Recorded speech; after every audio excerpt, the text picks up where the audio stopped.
Let's solve the equation. The square root of 2x plus 6 plus 4 is equal to 2.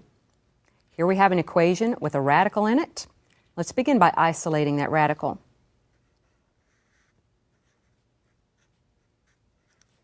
So subtract 4 from both sides. 2 minus that 4 gives a negative 2 on the right-hand side. Now let's stop and think for a minute.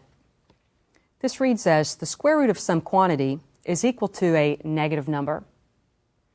Can we actually take the square root of something and yield that negative value? Think about that, but let's continue on. Let's get rid of this radical by squaring both sides.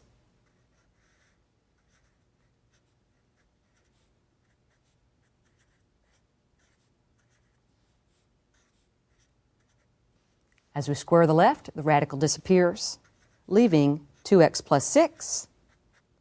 As we square the right, negative 2 times a negative 2 is a positive 4.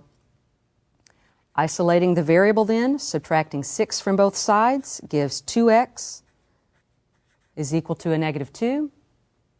Dividing by 2 gives x is equal to a negative 1. Now let's be sure and check this result.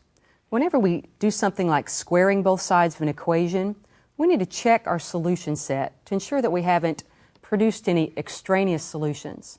That is, solutions that don't work in the original equation. So let's make it a practice of checking all of these. So let's check this value of x equal negative 1 in the original equation. So we'll substitute negative 1 in here for x and see if we do indeed get a value of 2 for both sides. Under that radical, 2 times the negative 1 is negative 2, plus 6 is a 4. The square root of 4 is 2,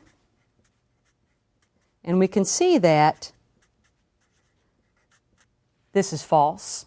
So the value of x equal negative 1 does not work in this equation.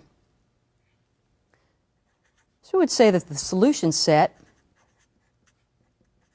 is the empty set. There indeed is no solution for this equation.